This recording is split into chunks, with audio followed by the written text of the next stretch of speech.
The new batch of episodes for season 6 of Love is Blind just dropped. And of course, I binged them the second they dropped, 10 a.m. this morning in my time zone. And I've got a lot to say. So, for this episode, just off the bat, there are red flags everywhere and glaring incompatibilities. I'm starting to worry that we'll only get one couple that actually makes it to the aisle and says yes. So, buckle up, okay? Now, at the top of the episode, Jimmy apologizes to Chelsea again for what transpired over the night, which was him talking about AD's body and then going off and talking to AD after, being visibly, taken by her. And Chelsea accepts his apology and tells him that he needs to hear her out when she's sad and apologize, which is exactly what he just did. There's something that's really irritating me with Brittany, and it's that she's always claiming that people identify as Black. At first, I was gonna ask, does she say that about white people, that they identify as white? And then she said that she identifies as white. This type of nonsense is just so crazy to me, girl. Just say that these people are Black, you are white. It's just a factual thing, That wall behind me does not identify as white. It's a white wall, so can we not? Now, Jeremy, by the way, he slept on the couch last night and didn't want to talk to Laura at all when he got back, which wasn't surprising to me because I think he actually went back to the villa before Laura because he was really pissed off at the way that she was treating him and chastising him. And so she tells him the next day that she was embarrassed by him repeating her weird SA joke to the group. He apologizes and says that he feels like an asshole and that he needs to handle conflict better, not doing the silent treatment thing and whatnot. And so I thought it was great that he took responsibility for his part in the drama, but it was annoying to me that Laura did not at all take any responsibility for even saying such a damaging and stupid thing. Meanwhile, the only couple that seems to be getting along so far, Amy and Johnny, have a horse riding date, and then they have a little bit of a picnic as well to discuss their relationship. They're such a positive couple. I do see a lot of admiration and love between the two of them, which is very important in a relationship. Amy says that she's nervous because everything is going so perfectly well that she's kind of anxious, waiting for the other shoe to drop. Speaking of anxious, Kenneth was making me super anxious on his boat ride date with Brittany because first of all, they were sitting super far apart from one another. Brittany kept on trying to have positive interactions with him, wow, I feel great, what a beautiful day. And he would just sit there like this, looking out at the water, and it was just awkward. You could cut the tension with a knife, and the producers really wanted to make sure we knew how awkward it was because they cut all the background music that they're always playing, and you just heard the water in the background and pure silence. They see dolphins jumping around, and that really seems to wake Kenneth up because he starts coming to life with all kinds of stories about how he swam with dolphins in the Bahamas, and then all of a sudden the music that had just disappeared a moment ago was really fast paced and upbeat. And so I always find it funny when production plays around with music in that way. Now, Brittany talks about physical touch being her love language. She's always touching his thigh or leaning in, this, that, and the other, touching his hand, his arm. And she's are you okay with me being tactile? Kenneth says that he loves it. And so she asks him to be a little bit more tactile. And he claims that he's been so tactile that he was scared that he was going to overwhelm her, which I have never seen. I have never even seen this couple kiss, to be honest with you. So at that point, I'm is it his religion? Is there a different barometer for what this stuff is when you were super religious that I'm not seeing? So they do have a really open and honest conversation about their love languages. And it felt like that was something that their relationship really needed because she didn't feel like he liked her or was attracted to her because of a lack of touch from his side. Now, AD and Clay have a lunch, and this scene was hilarious to me, you guys. Not all the trauma that Clay was recounting, but at the end, which we'll get to, of course, right? So you can tell that AD is already turned off by Clay, and she's gonna say no.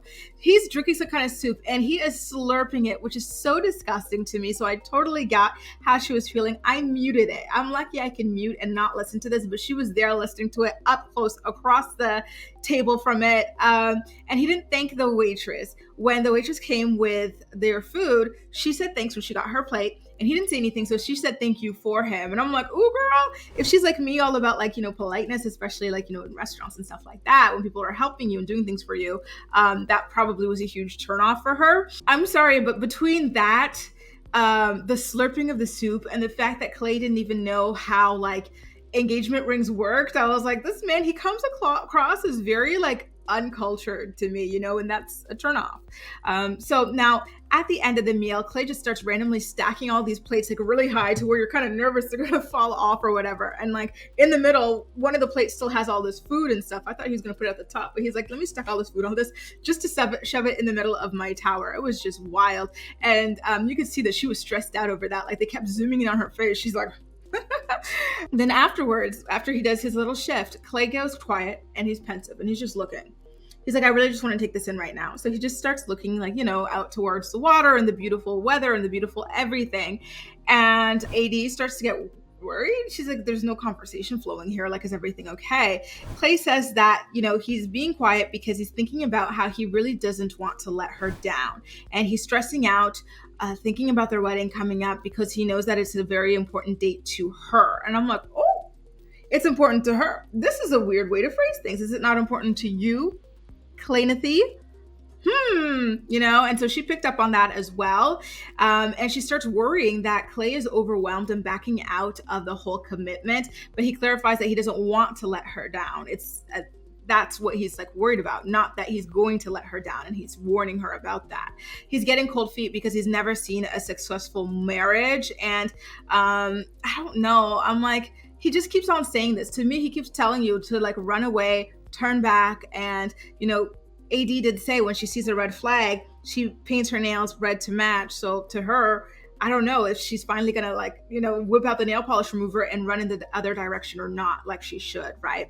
And I think that at this point, because of like other things that she's already seen from Clay, she's realized this is not her guy. And so she wants to push him to be the one to say it because she feels like he's also kind of like, getting cold feet too. So now we are at home with Laura and Jeremy. And one thing that really is so strange to me is how people on the show claim that being clean makes them OCD. I'm like, is being clean such an abnormal thing that you have to classify yourself as having some sort of illness for cleaning? It's just so strange. But I digress. Jimmy and AD then, all the couples are all together again at the beach, and Jimmy and AD sit down together, and he said that Chelsea calling out his comments about AD's body made him feel uncomfortable, and he appreciates that AD was such a good sport about it, and that she spoke to him and like didn't like kind of like ostracize him or anything about that. I thought it was really nice of him to like go out there and apologize to her. Next, you've got Johnny and Laura's convo about how Johnny and Amy are not really knocking boots like that because Amy is not on birth control and Johnny is scared of knocking her up. I'm like, y'all never heard of condoms? Pulling out, tracking ovulation, like you don't just fall pregnant like that. Like, there are only a couple days per month where this can happen. And, as long as you're protecting yourself, like you're good. It's not that easy, to just fall pregnant, So I did find that a little bit like interesting how clueless they both were about all their other prevention methods that exist. I did also find it very weird that Laura would ask that question to Johnny. But listen, it seems like they are building more of an emotional connection than a physical one, which good for them. Why not? Next up, Jeremy is the next guy to come to AD to apologize for actualizing her body. And listen, I'm happy. I'm really, really am that the guys went out of their way to go apologize to her and let her know that what they did was not okay. And I hope that that like lifted a weight off of AD's shoulders and like, really she felt those apologies. And by the way, she was looking absolutely fabulous in pink. Listen, when you've got dark skin, you wear the hell out of bright colors. That's what I normally do. Not when I film videos just because my camera doesn't like it. Even this, my camera's not liking, so I end up looking kind of strange.